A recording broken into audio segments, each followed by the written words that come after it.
I've put that kind of formula that I created with my clients into the book and tried to use the science, but not make it too sciencey in the way it's written. So it's easy to understand, I think, and helps women actually finish it. Because I'm sure you know, like I've read heaps of books. I'm sure you have too. You finish a book sometimes, like a self-help book, and you think, oh, okay, I've read that. What do I do now? Yeah. So I kind of leave them with a plan so they can put the book down, but still know what to do next, which is a real key thing I wanted to include. Yeah, we love an actionable book. What does the Yeah. formula look like in it? So it's basically built on the theory of a cake.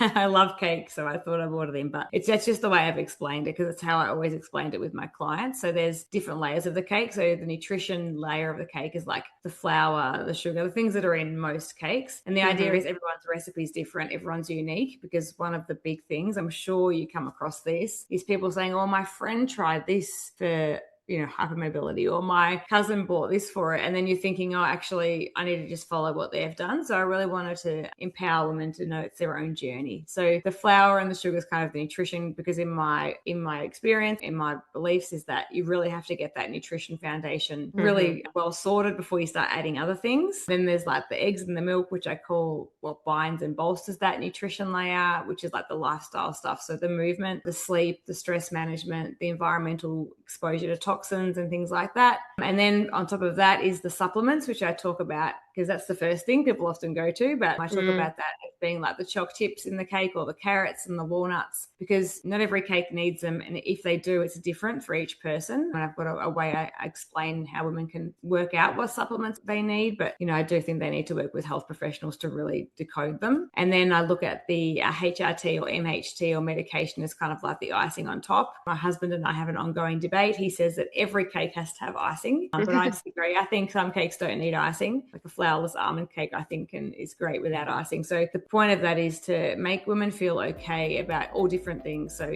yes, you can use HRT or MHT and it can make you feel better. You may choose not to, you may not be able to, but you don't need icing on every cake. Like, it still works out.